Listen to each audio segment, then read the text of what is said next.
ಎಲ್ಲರಿಗೂ ನಮಸ್ಕಾರ. ಮಹಾ ತಪಸ್ವಿ ಉಜ್ಜಯಿನಿಯ ಸಿದ್ಧಲಿಂಗ ಮಹಾಸನ್ನಿಧಿಯವರ ಜೀವನ ಚರಿತ್ರೆಯ ಮುಂದುವರೆದ ಭಾಗ. ಆತ್ಮೀಯರೇ, ನಿನ್ನೆಯ ದಿವಸ ಮಹಾಸನ್ನಿಧಿಯವರ ಹೋರಾಟದ ಬದುಕನ್ನು ನೀವೆಲ್ಲರೂ ಕೂಡ ಗಮನಿಸಿದ್ರಿ.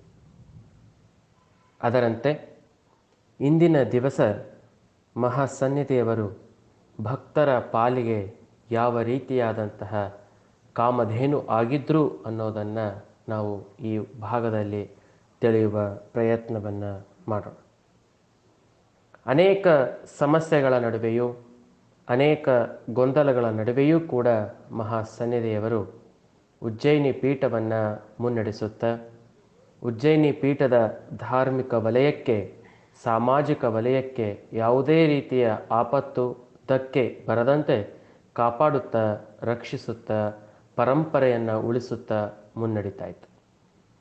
ಇದರ ಜೊತೆಗೇನೆ ಉಜ್ಜಯಿನಿ ಪೀಠಕ್ಕೆ ಬರುವಂತಹ ಭಕ್ತರ ಎಲ್ಲ ಆಸೆಗಳನ್ನು, ಅವರ ಕಷ್ಟ ನಷ್ಟಗಳನ್ನು ಮಹಾಸನ್ನಿಧಿಯವರು ದೂರ ಮಾಡ್ತಾ ಇದ್ರು ಅನ್ನೋದನ್ನು ನಾವು ತಿಳಿಯಬಹುದಾಗಿದೆ. ಮಹಾಸನ್ನಿಧಿಯವರು ತ್ರಿಕಾಲ ಜ್ಞಾನಿಗಳು. ತ್ರಿಕಾಲ ಅಂತಂದರೆ ಭೂತ, ಭವಿಷ್ಯ, ವರ್ತಮಾನ. ಹಿಂದೆ ಆಗಿದ್ದು, ಹೀಗೆ ಆಗ್ತಿರೋದು, ಮುಂದೆ ಆಗೋದು, ಇವೆಲ್ಲವನ್ನು ಒಬ್ಬ ವ್ಯಕ್ತಿಯ ಮುಖವನ್ನು ನೋಡಿದ ತಕ್ಷಣವೇ ತಿಳಿಯುವಷ್ಟು ಮಹಾಜ್ಞಾನಿಗಳು, ಮಹಾ ತಪಸ್ವಿಗಳು ಕೂಡ ಆಗಿದ್ರು ಅನ್ನೋದನ್ನು ನಾವ್ಯಾವತ್ತೂ ಕೂಡ ಮರೆಯುವಂತೆ ಇಲ್ಲ. ಯಾರು ಸಿದ್ಧಲಿಂಗ ಮಹಾಸನ್ನಿಧಿಯವರನ್ನು ನಂಬಿ ಬರ್ತಾರೆ, ಯಾರು ಅವರ ಪಾದಚರಣವನ್ನು ಕಣ್ಣೀರಿಟ್ಟು ಪ್ರಾರ್ಥಿಸ್ತಾರೆ, ಅವರಿಗೆ ಕೇಳಿದ್ದನ್ನು ಕೊಡುವಂತಹ ಕಾಮಧೇನು ಕಲ್ಪವೃಕ್ಷ ಮಹಾಸನ್ನಿಧಿಯವರು ಆಗಿದ್ರು ಅನ್ನೋದನ್ನು ನಾವ್ಯಾವತ್ತೂ ಕೂಡ ಸ್ಮರಿಸಬೇಕಾಗ್ತದೆ. ಸಾವಿರಾರು ಜನರ ಆರಾಧ್ಯ ದೈವವಾಗಿ ಮಹಾಸನ್ನಿಧಿಯವರು ಪರಿಣಮಿಸ್ತಾರೆ. ಅದೆಷ್ಟೋ ಮನೆ ದೇವರಾಗಿ ಪೂಜೆಗೊಳ್ತಾರೆ. ನೂರಾರು ಪ್ರಾಪಂಚಿಕ ಸಮಸ್ಯೆಗಳನ್ನು ಹೊತ್ತು ಬರುವಂತಹ ಎಲ್ಲ ಭಕ್ತರಿಗೆ ಸೂಕ್ತವಾದಂಥ ಪರಿಹಾರ, ಸಾಂತ್ವನ, ಸಮಾಧಾನವನ್ನು ಶ್ರೀಪೀಠದಲ್ಲಿ ಮಹಾಸನ್ನಿಧಿಯವರು ಎಲ್ಲರಿಗೂ ಕೂಡ ಹೇಳ್ತಾ ಇರ್ತಾರೆ. ಹೀಗೆ ಅನೇಕರು ತಮ್ಮ ವೈಯಕ್ತಿಕ ಸಮಸ್ಯೆಗಳನ್ನು, ಸಾಮಾಜಿಕ ಸಮಸ್ಯೆಗಳನ್ನು, ಬದುಕಿನ ಜಂಜಾಟಗಳನ್ನು ಬಗೆಹರಿಸ್ಕೊಳ್ಳಿಕ್ಕೋಸ್ಕರ ಉಜ್ಜಯಿನಿಯ ಪೀಠಕ್ಕೆ ಆಗಮಿಸ್ತಾನೆ ಇರ್ತಾರೆ. ಅವರೆಲ್ಲರಿಗೂ ಕೂಡ ಅತ್ಯಂತ ಸಂತೋಷದಿಂದ, ಪ್ರೀತಿಯಿಂದ ಎಲ್ಲರಿಗೂ ಕೂಡ ದರ್ಶನ, ಆಶೀರ್ವಾದವನ್ನು ನೀಡುತ್ತಾ ಇರ್ತಾರೆ ಮಹಾಸನ್ನಿಧಿಯವರು.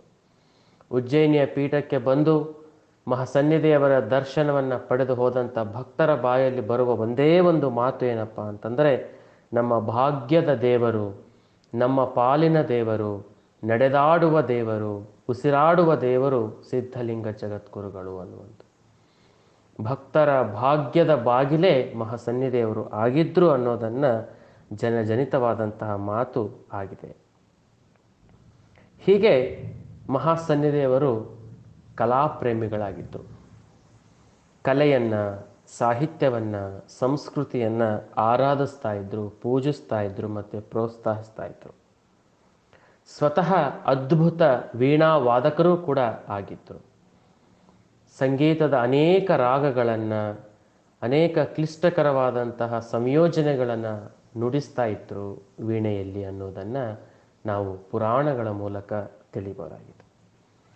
ಹೀಗಿರಬೇಕಾದ್ರೆ ಒಂದು ದಿವಸ ಆ ಭಾಗದ ಅತ್ಯಂತ ದೊಡ್ಡ ವಿದ್ವಾಂಸರು, ನಾಟಕ ಪ್ರೇಮಿಗಳು, ರಂಗ ಕಲಾಕರ್ಮಿಗಳೂ ಆಗಿರುವಂತಹ ವಿದ್ವಾನ್ ಚನ್ನಬಸಯ್ಯನವರು ಶ್ರೀಪೀಠಕ್ಕೆ ಆಗಮಿಸ್ತಾರೆ. ಆಗಮಿಸಿ ಪೀಠದಲ್ಲಿ ದರ್ಶನ, ಆಶೀರ್ವಾದವನ್ನು ಪಡೆದು 2 ದಿವಸ ಪೀಠದಲ್ಲೇ ಉಳಿತಾರೆ.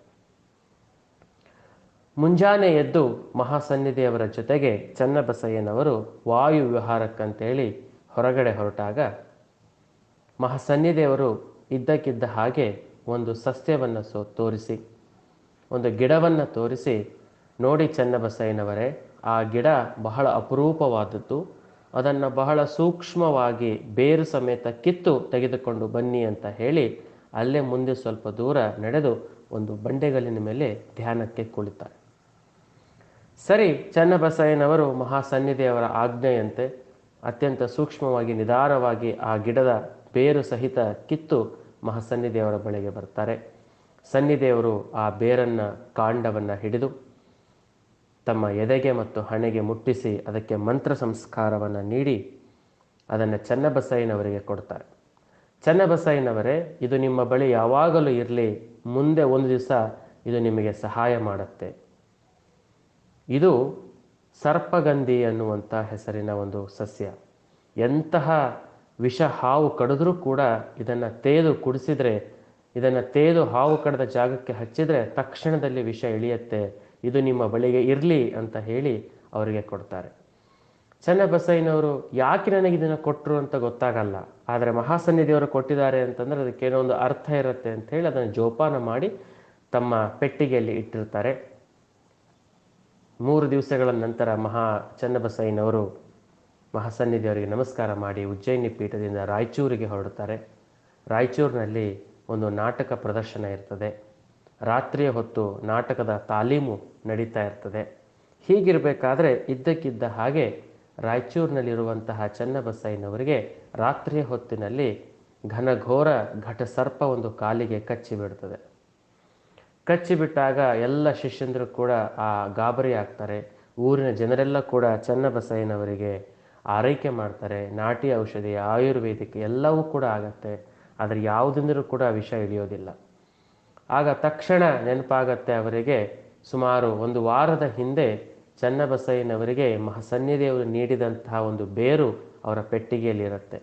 ತಕ್ಷಣ ಅದನ್ನು ಚನ್ನಬಸಯ್ಯನವರು ಹೇಳ್ತಾರೆ, ನನ್ನ ಪೆಟ್ಟಿಗೆಯನ್ನು ಒಂದು ಬೇರಿದೆ, ಅದನ್ನು ತೆಗೆದುಕೊಂಡು ಬನ್ನಿ. ಅದನ್ನು ತೆಗೆದುಕೊಂಡು ಬಂದು ಅದನ್ನು ಚೆನ್ನಾಗಿ ಅರೆದು ಕುಡಿಸಿ ಹಾವು ಕಚ್ಚಿದ ಜಾಗಕ್ಕೆ ಹಚ್ತಾರೆ. ಹಚ್ಚಿದ ಕೆಲವೇ ಗಂಟೆಗಳಲ್ಲಿ ವಿಷವೆಲ್ಲ ಇಳಿದು ಚನ್ನಬಸಯ್ಯನವರು ಪ್ರಾಣಾಪಾಯದಿಂದ ಪಾರಾಗ್ತಾರೆ. ಅಂದರೆ ಭಕ್ತರಿಗೆ ಬರುವ ಆಪತ್ತನ್ನು ಮೊದಲೇ ತಿಳಿದು ಅದಕ್ಕೆ ಸೂಕ್ತ ಪರಿಹಾರವನ್ನು, ಸೂಕ್ತ ಒಂದು ಔಷಧಿಯನ್ನು, ಸಲಹೆಯನ್ನು ಮಹಾಸನ್ನಿಧಿಯವರು ಕೊಡ್ತಿದ್ರು ಅನ್ನೋದಕ್ಕೆ ಇದು ಒಂದು ನಿದರ್ಶನ ನಮ್ಮೆಲ್ಲರಿಗೂ ಕೂಡ ಸಾಕ್ಷಿಯಾಗುತ್ತೆ. ಯಾರು ಸಿದ್ಧಲಿಂಗ ಜಗದ್ಗುರುಗಳವರನ್ನು ನಂಬಿ, ಯಾರು ಅವರನ್ನೇ ನಮ್ಮ ಜೀವಾಳ ಅಂತ ಪ್ರಾರ್ಥಿಸಿದವರಿಗೆ ಮುಂದೆ ಬರುವ ಆಪತ್ತನ್ನೂ ಕೂಡ ತಪ್ಪಿಸುವಂತಹ ಮಹಾ ಕರುಣಾಮಯಿಗಳು ಮಹಾಸನ್ನಿಧಿಯವರು ಅನ್ನೋದನ್ನು ನಾವು ಈ ಒಂದು ನಿದರ್ಶನದ ಮೂಲಕ ನಾವೆಲ್ಲರೂ ಕೂಡ ತಿಳಿಯಬಹುದಾಗಿದೆ. ಇದರ ಜೊತೆಗೇನೆ ಪಾಲ್ತೂರು ಅನ್ನುವಂತಹ ಒಂದು ಸಣ್ಣ ಹಳ್ಳಿ, ಆ ಹಳ್ಳಿಯಲ್ಲಿ ಒಬ್ಬ ಭಕ್ತ, ಸಿದ್ಧಲಿಂಗೇಶ್ವರನೇ ಅವರ ಆತ್ಮ, ಪ್ರತಿ ಹೊತ್ತು ಕೂಡ ಸಿದ್ಧಲಿಂಗೇಶ ಸಿದ್ಧಲಿಂಗೇಶ ಅಂತ ಹೇಳಿ ಧ್ಯಾನಿಸ್ತಾ ಇರ್ತಾನೆ. ರೈತ, 100 ಎಕರೆ ಜಮೀನಿದೆ, ಸಂಪತ್ಭರಿತವಾದಂಥ ಆಸ್ತಿ ಇದೆ, ಆದರೆ ಪ್ರತಿನಿತ್ಯವೂ ಕೂಡ ಸಿದ್ಧಲಿಂಗ ಜಗದ್ಗುರುಗಳ ನಾಮಸ್ಮರಣೆ. ಒಂದು ಹೊತ್ತು ಊಟ ಮಾಡುವಾಗಲೂ ಕೂಡ ಸಿದ್ಧಲಿಂಗ ಜಗದ್ಗುರುಗಳನ್ನು ಸ್ಮರಿಸಿಯೇ ಊಟ ಮಾಡ್ತಾ ಇರ್ತಾನೆ. ಅಷ್ಟು ಭಕ್ತಿ, ಅಷ್ಟು ಭಾವದಿಂದ ಬದುಕ್ತಿರುವಂಥ ಭಕ್ತ ಆತ. ಆತನಿಗೆ ಇದ್ದಕ್ಕಿದ್ದ ಹಾಗೆ ಶತ್ರುಗಳು ಹೆಚ್ಚಾಗಿ ಅವನ ಪ್ರಾಣವನ್ನು ತೆಗೆಯುವಂತಹ ಸಂಚಕಾರವನ್ನು ಶತ್ರುಗಳು ರೂಪಿಸ್ತಾರೆ. ಇದನ್ನು ಅರಿತು ಉಜ್ಜಯಿನಿಯ ಪೀಠಕ್ಕೆ ಬಂದು ಸಿದ್ಧಲಿಂಗ ಜಗದ್ಗುರುಗಳವರ ಪಾದದ ಮೇಲೆ ಹಣೆಯಿಟ್ಟು ಗಳಗಳನೆ ಅತ್ತು ಬೇಡ್ತಾನೆ, ಪ್ರಭು ಮಹಾಸನ್ನಿಧಿಯವರೇ, ನಾನು ಯಾರಿಗೂ ಕೂಡ ಅನ್ಯಾಯ ಮಾಡಿಲ್ಲ, ಯಾರಿಗೂ ಮೋಸ ಮಾಡಿಲ್ಲ, ಆದರೆ ಇವತ್ತು ನನ್ನ ಪ್ರಾಣಕ್ಕೆ ಸಂಚಕಾರ ಬಂದಿದೆ. ಅನೇಕ ಶತ್ರುಗಳು ನನ್ನ ಪ್ರಾಣವನ್ನೇ ತೆಗಿಬೇಕು ಅಂತ ಹೇಳಿ ಒಂದು ಉಪಾಯವನ್ನು ಮಾಡ್ತಾ ಇದ್ದಾರೆ ಅಂತ ಹೇಳಿ ಗೋಳಿಡುತ್ತಾರೆ, ಕಣ್ಣೀರಿಡುತ್ತಾರೆ. ಆಗ ಮಹಾಸನ್ನಿಧಿಯವರು ಆ ಭಕ್ತನಿಗೆ ಹೇಳ್ತಾರೆ, ಚಿಂತೆ ಮಾಡಬೇಡ, ನನ್ನನ್ನು ನಂಬಿ ಬಂದವರಿಗೆ ನಾನು ಕೈ ಬಿಡೋದಿಲ್ಲ, ನಿನ್ನ ಪ್ರಾಣದ ಜವಾಬ್ದಾರಿ ನಂದು, ಹೋಗಿ ಬಾ ಅಂತ ಹೇಳಿ ಆಶೀರ್ವಾದ ಮಾಡ್ತಾರೆ. ಹೋಗುವುದಕ್ಕಿಂತ ಮುಂಚೆ ಒಂದು ಭಸ್ಮವನ್ನು, ವಿಭೂತಿಯನ್ನು ಅವನ ಕೈಗಿಟ್ಟು ಇದನ್ನು ಯಾವಾಗಲೂ ಹಣೆಗೆ ಧರಿಸ್ತಾ ಬಾ ಅಂತ ಹೇಳಿ ಕಳಿಸ್ತಾರೆ. ಸರಿ, ಜಗದ್ಗುರುಗಳಿಂದ ಆಶೀರ್ವಾದ ಪಡೆದ ಆ ವ್ಯಕ್ತಿ ಸಂತೋಷದಿಂದ ಊರಿಗೆ ಮರಳುತ್ತಾನೆ. ಒಂದು ದಿವಸ ರಾತ್ರಿ ಹೊಲದಲ್ಲಿ ಮಲಗಿರಬೇಕಾದ್ರೆ ಶತ್ರುಗಳ ಗುಂಪು ಅವರನ್ನು ಕೊಲ್ಲಬೇಕು ಅಂತ ಹೇಳಿ ಕೈಯಲ್ಲಿ ಎಲ್ಲ ರೀತಿಯಾದಂಥ ಆಯುಧಗಳನ್ನು ಹಿಡಿದು ರಾತ್ರಿ ಅವನಿಗಿನ್ನೇನು ತಲೆ ಮೇಲೆ ಕಲ್ಲೆತ್ತು ಹಾಕಿ ಅಥವಾ ಚಾಕುವಿಂದ ಚುಚ್ಚಿ ಸಾಯಿಸಲಿಕ್ಕೆ ಬರ್ತಾರೆ. ಸುತ್ತಲೂ ಕೂಡ 8-10 ಜನ ನಿಂತಿದ್ದಾರೆ. ಆದರೆ ಆ ಭಕ್ತ ಗಾಢವಾದ ನಿದ್ದೆಯಲ್ಲಿದ್ದಾನೆ. ಇನ್ನೇನು ಸ್ವಲ್ಪ ಹೊತ್ತಿನಲ್ಲಿ ಅವನ ಪ್ರಾಣ ಹೋಗಬೇಕು ಅನ್ನಬೇಕಾದ್ರೆ ಆತನ ಸುತ್ತ ಒಂದು ಘಟಸರ್ಪ ಒಂದು ಇದ್ದಕ್ಕಿದ್ದಾಗೆ ಪ್ರತ್ಯಕ್ಷ ಆಗುತ್ತೆ. ಆ ಶತ್ರುಗಳು ಯಾವ ದಿಕ್ಕಿನಿಂದಲೂ ಕೂಡ ಆ ಭಕ್ತನ ಮೇಲೆ ದಾಳಿ ಮಾಡ್ಲಿಕ್ಕೆ ಬಂದರೆ ಆ ದಿಕ್ಕಿನಲ್ಲಿ ಸರ್ಪ ಪ್ರತ್ಯಕ್ಷ ಆಗಿ ಅವರಿಗೆ ಹೆದರಿಸ್ತಾ ಇರುತ್ತೆ. ಎಷ್ಟೇ ಪ್ರಯತ್ನ ಪಟ್ಟರೂ ಕೂಡ ಆ ವ್ಯಕ್ತಿಗೆ ಏನೂ ಕೂಡ ಮಾಡಲಾಗಲ್ಲ. ಸುತ್ತಲೂ ಕೂಡ ಆ ವ್ಯಕ್ತಿಯ ಸುತ್ತ ಘಟಸರ್ಪ ಸುತ್ತುತ್ತಾ ರಕ್ಷಣೆ ಕೊಡ್ತಾ ಇರುತ್ತೆ. ಇದನ್ನು ನೋಡಿದಂತಹ ಶತ್ರುಗಳು ಹೆದರಿ ಓಡಿ ಹೋಗ್ತಾರೆ. ಆಗ ಮುಂಜಾನೆ ಈ ವಿಷಯ ಆ ಭಕ್ತನಿಗೆ ತಿಳಿದು ಕುಂತಲ್ಲಿನೇ ಕಣ್ಣೀರಿಟ್ಟು ಪ್ರಾರ್ಥಿಸ್ತಾನೆ. ಪ್ರಭು, ನಿನ್ನ ಪ್ರಾಣದ ರಕ್ಷಣೆ ನಂದು ಅಂತ ಹೇಳಿ ಆಶೀರ್ವಾದ ಮಾಡಿ ಕಳಿಸಿದ್ರಿ, ಅದರಂತೆ ಇವತ್ತು ನೀವು ನನ್ನ ಪ್ರಾಣವನ್ನು ಉಳಿಸಿದ್ರಿ ಅನ್ನುವಂತಹದ್ದನ್ನು ಭಕ್ತಿಯಿಂದ ಆತ ಕುಳಿತಲ್ಲಿಯೇ ಕಣ್ಣೀರಿಟ್ಟು ಮಹಾಸನ್ನಿಧಿಯವರಿಗೆ ಅನಂತ ಕೋಟಿಯ ನಮಸ್ಕಾರಗಳನ್ನು ಹೇಳ್ತಾನೆ. ಅಂದರೆ ಸನ್ನಿಧಿಯವರು ಒಂದು ಸಾರ್ತಿ ಭಾಷೆಯನ್ನು ಕೊಟ್ಟರು ಅಂತಂದರೆ ಎಂತಹ ಕಷ್ಟದ ಪರಿಸ್ಥಿತಿಯಲ್ಲೂ ಕೂಡ ಅದನ್ನು ಉಳಿಸಿಕೊಳ್ತಾರೆ ಅನ್ನೋದಕ್ಕೆ ಈ ಒಂದು ನಿದರ್ಶನ ನಮಗೆ ಸಾಕ್ಷಿಯಾಗ್ತದೆ. ಯಾರು ನಂಬಿ ಬಂದವರ ಪ್ರಾಣವನ್ನು ರಕ್ಷಿಸುವ, ನಂಬಿ ಬಂದವರ ಇಷ್ಟಾರ್ಥಗಳನ್ನು ಈಡೇರಿಸುವಂತಹ ಮಹಾಶಕ್ತಿ ಬಹುಶಃ ಯಾರಾದರೂ ಇದ್ದಾರೆ ಅಂತಂದರೆ ಅದು ಸಿದ್ಧಲಿಂಗ ಮಹಾಸನ್ನಿಧಿಯವರು ಅನ್ನುವಂಥದ್ದನ್ನು ಈ ಸಂದರ್ಭದಲ್ಲಿ ನಾವೆಲ್ಲರೂ ಕೂಡ ಸ್ಮರಿಸಬೇಕಾಗತ್ತೆ. ಇದರ ಜೊತೆಗೆ ಮತ್ತೊಂದು ಘಟನೆ ಬಹಳಷ್ಟು ವಿಚಿತ್ರವಾಗಿರ್ತಕ್ಕಂಥದ್ದು. ಕತ್ತೇಬೆನ್ನೂರು ಅಂತ ಒಂದು ಸಣ್ಣ ಊರು. ಆ ಊರಿನಲ್ಲಿ ಗೌರಮ್ಮ ಅನ್ನುವಂಥ ಒಬ್ಬ ಸ್ತ್ರೀ. ಆಕೆಗೆ ಸುಮಾರು 2 ವರ್ಷಗಳಿಂದ ಒಂದು ಆರೋಗ್ಯದ ಸಮಸ್ಯೆ ಬಾಧಿಸ್ತಾ ಇರುತ್ತೆ. ಆ ಆರೋಗ್ಯದ ಹೆಸರು ಗುಲ್ಮ ರೋಗ ಅಂತ ಹೇಳಿ. ಈ ಗುಲ್ಮ ರೋಗದ ಲಕ್ಷಣ ಏನಪ್ಪ ಅಂತಂದರೆ ಮೈಯೆಲ್ಲ ಹುಣ್ಣಾಗಿ ಕೀವು ತುಂಬಿ ರಕ್ತ ಸೋರ್ತಾ ಇರುತ್ತೆ. ಎಷ್ಟೆಲ್ಲ ಔಷಧಿ ಉಪಚಾರಗಳನ್ನು ಮಾಡಿದರೂ, ಎಷ್ಟೆಲ್ಲ ಮಂತ್ರ ತಂತ್ರಗಳನ್ನು ಮಾಡಿದರೂ ಕೂಡ ಯಾವುದಕ್ಕೂ ಕೂಡ ಪರಿಹಾರ ಆಗಿರೋದಿಲ್ಲ. ಇನ್ನೇನು ಕೆಲವೇ ದಿನಗಳಲ್ಲಿ ಆಕೆ ಸಾಯ್ತಾಳೆ ಅನ್ಬೇಕಾದ್ರೆ ಆಕೆಗೆ ಯಾರೋ ಹೇಳ್ತಾರೆ, ಇದು ಮಾನವ ರೂಪಿಯಿಂದ ಯಾರಿಂದಲೂ ಕೂಡ ವಾಸಿ ಮಾಡೋಕ್ಕಾಗಲ್ಲ, ಇದನ್ನು ದೈವಾಂಶ ಸಂಭೂತರಾದಂತಹ ಉಜ್ಜಯಿನಿಯ ಸಿದ್ಧಲಿಂಗ ಜಗದ್ಗುರುಗಳೇ ಪರಿಹಾರ ಮಾಡೋದು, ಒಂದು ಸಾರ್ತಿ ಹೋಗಿ ಭೇಟಿಯಾಗಿ ಬಾ. ಅವರ ಮಾತಿನಂತೆ ಇದು ಕೊನೆಯ ಪ್ರಯತ್ನ ಎಂಬಂತೆ ಗೌರಮ್ಮ ಉಜ್ಜಯಿನಿ ಪೀಠಕ್ಕೆ ಬಂದು ತನ್ನ ಕಷ್ಟವನ್ನು, ನೋವನ್ನು ಮಹಾಸನ್ನಿಧಿಯವರಿಗೆ ಮುಂದೆ ಹೇಳ್ಕೊಳ್ತಾನೆ. ಮಹಾಸನ್ನಿಧಿಯವರು ಹೇಳ್ತಾರೆ, ನೋಡಮ್ಮ, ನಾನು ಕೊಡುವ ಔಷಧಿಯನ್ನು ನೀನು ಭಕ್ತಿಯಿಂದ ನಂಬಿಕೆಯನ್ನು ತೆಗೆದುಕೊಳ್ಬೇಕು. ಇಷ್ಟೆಲ್ಲ ಔಷಧಿ ಸ್ವೀಕಾರ ಮಾಡಿದ್ದೀನಿ, ಗುಣ ಆಗಿಲ್ಲ, ಇದು ಗುಣ ಆಗತ್ತಾ ಅನ್ನುವಂಥ ಅಪನಂಬಿಕೆ ಇರಬಾರ್ದು. ತುಂಬ ಕಾಯ ವಾಚ ಮನಸ ಶ್ರದ್ಧೆಯಿಂದ ನಾನು ಕೊಡುವಂಥ ಔಷಧಿಯನ್ನು ಸ್ವೀಕಾರ ಮಾಡಿದರೆ ಖಂಡಿತ ನಿನ್ನ ಆರೋಗ್ಯ ಸಮಸ್ಯೆ ಸರಿ ಹೋಗುತ್ತೆ ಅನ್ನುವಂಥ ಮಾತನ್ನು ಹೇಳ್ತಾರೆ. ಆಯಿತು ಮಹಾಸನ್ನಿದೇವರೇ ಅಂತೇಳಿ ಭಕ್ತಿಯಿಂದ ಆಕೆ ಹೇಳಿದಾಗ ಒಂದು ಶುದ್ಧ ವಿಭೂತಿಯನ್ನು ಕೊಟ್ಟು, ಈ ವಿಭೂತಿಯನ್ನು ಎಲ್ಲ ಹುಣ್ಣುಗಳಿಗೆ ಹಚ್ಚು, ಪ್ರತಿನಿತ್ಯ ಸ್ವಲ್ಪ ನೀರಲ್ಲಿ ಕಲಸಿ ಕುಡಿ ಅಂತ ಹೇಳಿ ಕಳಿಸ್ತಾರೆ. ಸರಿ, ಆಕೆ ಅದನ್ನು ತುಂಬ ಶ್ರದ್ಧೆ ಭಕ್ತಿಯಿಂದ ಆ ಕೆಲಸವನ್ನು ಮಾಡ್ತಾ ಹೋಗ್ತಾರೆ. 2 ವರ್ಷಗಳಿಂದ ವಾಸಿಯಾಗದಂಥ ಆ ಹುಣ್ಣುಗಳು ಕೇವಲ ಒಂದೇ ವಾರದಲ್ಲಿ ಒಣಗಿ ಎಲ್ಲವೂ ಕೂಡ ಹುಣ್ಣು ವಾಸಿಯಾಗಿ ಆಕೆ ಬದುಕ್ತಾಳೆ. ಒಂದು ದಿವಸ ಪೀಠಕ್ಕೆ ಬಂದು ತನ್ನ ಬಳಿ ಇರುವಂಥ ಅನೇಕ ಚಿನ್ನದ ಆಭರಣಗಳನ್ನು, ಅನೇಕ ಹಣವನ್ನು ಸನ್ನಿಧಿಯವರ ಪಾದಕ್ಕೆ ಹಾಕಿ, ಮಹಾಪ್ರಭುವೇ, ನಿನ್ನಿಂದ ಇವತ್ತು ನಾನು ಬದುಕಿದೆ, ಈ ಆಸ್ತಿ ಈ ಎಲ್ಲವೂ ಕೂಡ ನಿನ್ನ ಪಾಲಿಗೆ ಸೇರಿತ್ತು ಅಂತ ಹೇಳಿ ಮಹಾಸನ್ನಿಧಿಯವರಿಗೆ ಆ ಕಾಣಿಕೆಯಾಗಿ ಅರ್ಪಿಸ್ತಾಳೆ. ಆಗ ಮಹಾಸನ್ನಿಧಿಯವರು ಹೇಳ್ತಾರೆ, ಈ ಕಾಣಿಕೆಯ ಅವಶ್ಯಕತೆ ನನಗಿಲ್ಲ ತಾಯಿ, ಬರುವ ಭಕ್ತಾದಿಗಳಿಗೆ ನಿತ್ಯ ಅನ್ನದಾಸೋಹ ನಡೆಯುತ್ತೆ, ಅದಕ್ಕೆ ಈ ಕಾಣಿಕೆಯನ್ನು ಅರ್ಪಿಸು ಅಂತ ಹೇಳಿ ಆಕೆಗೆ ಆಶೀರ್ವಾದ ಮಾಡಿ ಕಳಿಸ್ತಾರೆ. ಅಂದರೆ ಸಿದ್ಧಲಿಂಗ ಜಗದ್ಗುರುಗಳವರ ಮೇಲೆ ನಂಬಿಕೆ ಇಟ್ಟರೆ, ಅವರ ಮೇಲೆ ಶ್ರದ್ಧೆ ಇಟ್ಟರೆ ಎಂತಹ ಭವ ರೋಗವೂ ಕೂಡ, ಎಂತಹ ಕಠಿಣಾತಿ ಕಠಿಣ ರೋಗವೂ ಕೂಡ ನಾಶ ಆಗಿ ಹೋಗುತ್ತೆ ಅನ್ನುವಂಥದ್ದು. ಅಂದರೆ ಮಾನವನಿಗೆ ನಂಬಿಕೆ ಅನ್ನುವಂಥದ್ದು ಬಹಳ ಮುಖ್ಯ. ಯಾವತ್ತೂ ಕೂಡ ಅಪನಂಬಿಕೆಯಿಂದ ಯಾವ ಕೆಲಸವನ್ನು ಮಾಡಿದರೂ ಕೂಡ ಯಶಸ್ಸಾಗೋದಿಲ್ಲ. ಯಾರು ಕಾಯ ವಾಚ ಮನಸ ನಂಬಿ ನಡೆದರೆ ಖಂಡಿತ ಕೂಡ ಕೆಲಸ ನಡೆಯುತ್ತೆ ಅನ್ನೋಕ್ಕೆ ಈ ಒಂದು ನಿದರ್ಶನ ನಮಗೆ ಸಾಕ್ಷಿಯಾಗತ್ತೆ. ಇದರ ಜೊತೆಗೆ ಮತ್ತೊಂದು ಅದ್ಭುತವನ್ನ ಘಟನೆಯನ್ನು ಹೇಳಲೇಬೇಕು. ಅನೇಕರು ಸಿದ್ಧಲಿಂಗ ಜಗದ್ಗುರುಗಳವರನ್ನು ಪರೀಕ್ಷೆ ಮಾಡಲಿಕ್ಕೆ ಬರೋರು ಜಾಸ್ತಿ. ಏನು ಪವಾಡ ಮಾಡ್ತಾರೆ, ಏನು ಚಮತ್ಕಾರ ಮಾಡ್ತಾರೆ ನೋಡಲೇಬೇಕು ಅನ್ನುವಂತಹ ಪರೀಕ್ಷೆ ಮಾಡುವಂಥ ಅನೇಕ ಜನರಿರ್ತಾರೆ.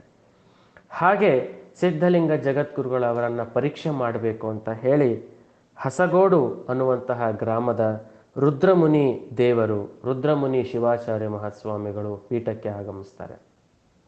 ಅವರು ಕೂಡ ಹಸಗೋಡು ಮಠದ ಸ್ವಾಮಿಗಳಾಗಿದ್ದರಿಂದ ಅವರನ್ನು ಸಿದ್ಧಲಿಂಗ ಜಗದ್ಗುರುಗಳವರು ತಮ್ಮ ಪೂಜಾ ಕಾರ್ಯದಲ್ಲಿ ಸೇರಿಸ್ಕೊಳ್ತಾರೆ, ಪೂಜೆಯನ್ನು ಮಾಡ್ತಾರೆ. ಇನ್ನೇನು ಮಹಾಸನ್ನಿದೇವರು ಮತ್ತು ರುದ್ರಮುನಿ ದೇವರಿಬ್ಬರು ಕೂಡ ಒಟ್ಟಿಗೆ ಪ್ರಸಾದಕ್ಕೆ ಕುಳಿತುಕೊಳ್ತಾರೆ. ಪ್ರಸಾದಕ್ಕೆ ಬಿಸಿ ಬಿಸಿಯಾದಂತಹ ಹಾಲು, ಅನ್ನ, ತುಪ್ಪ, ಪಾಯಸ ಎಲ್ಲವೂ ಸಿದ್ಧವಾಗಿರುತ್ತೆ. ಆಗ ಆ ರುದ್ರಮುನಿ ದೇವರು ಮಹಾಸನ್ನಿದೇವರನ್ನು ಪರೀಕ್ಷಿಸ್ತಾರೆ. ಅಷ್ಟು ದೂರದಿಂದ ನಾನು ಪೀಠಕ್ಕೆ ಬಂದಿದ್ದೀನಿ, ಮಾವಿನ ಹಣ್ಣಿನ ಸ್ವೀಕರಣೆ ಇದ್ದಿದ್ರೆ ತುಂಬ ಚೆನ್ನಾಗಿರ್ತಿತ್ತು ಬುದ್ಧಿ ಅಂತ. ಮಾವಿನ ಹಣ್ಣಿನ ಸೀಸನ್ನೇ ಅಲ್ಲ, ಮಾವಿನ ಹಣ್ಣಿನ ಕಾಲವೇ ಅಲ್ಲ ಅದು. ಆ ಕಾಲದಲ್ಲಿ ಆ ರುದ್ರಮುನಿ ದೇವರು ಸಿದ್ಧಲಿಂಗ ಜಗದ್ಗುರುಗಳವರ ಪರೀಕ್ಷೆ ಮಾಡಲಿಕ್ಕೆ ಮಾವಿನ ಹಣ್ಣಿನ ಸ್ವೀಕರಣೆ ಇದ್ದಿದ್ರೆ ತುಂಬ ಚೆನ್ನಾಗಿರ್ತಿತ್ತು ಪ್ರಸಾದಕ್ಕೆ ಅಂತ ಹೇಳ್ತಾರೆ. ಆಗ ಮಹಾಸನ್ನಿದೇವರು ನಕ್ಕು ಅವರ ತಟ್ಟೆಯನ್ನು ಹಿಡಿದು ತಮ್ಮ ಕೂದಲಿಗೆ ಮರೆ ಮಾಡಿ 2 ನಿಮಿಷ ತೆಗೆದು ಮತ್ತೆ ಆ ತಟ್ಟೆಯನ್ನು ಇಡುತ್ತಾರೆ. ಮಹದದ್ಭುತ ನಡೆಯುತ್ತೆ. ಆ ತಟ್ಟೆಯಲ್ಲಿ ಮಾವಿನ ಹಣ್ಣಿನ ಸ್ವೀಕರಣೆ ಇರುತ್ತೆ, ನೀವು ಪ್ರಸಾದ ಮಾಡಿ ಅಂತ ಹೇಳಿದಾಗ ರುದ್ರಮುನಿ ದೇವರು ಎದ್ದು ಮಹಾಸನ್ನಿದೇವರ ಪಾದವನ್ನು ಹಿಡಿದು, ತಪ್ಪಾಯಿತು ಬುದ್ಧಿ, ನಿಮ್ಮನ್ನು ಪರೀಕ್ಷೆ ಮಾಡಲಿಕ್ಕೆ ಬಂದ ನಾನು ಮತಿಹೀನ, ಬುದ್ಧಿಗೇಡಿ ಅಂತ ಹೇಳಿ ಮಹಾಸನ್ನಿದೇವರ ಪಾದದ ಮೇಲೆ ಬಿದ್ದು ಕ್ಷಮಾಪಣೆಯನ್ನು ಕೇಳ್ತಾನೆ. ಆಗ ಸಿದ್ಧಲಿಂಗ ಜಗದ್ಗುರುಗಳವರು ಹೇಳುವ ಮಾತು ಬಹಳ ದೊಡ್ಡದು.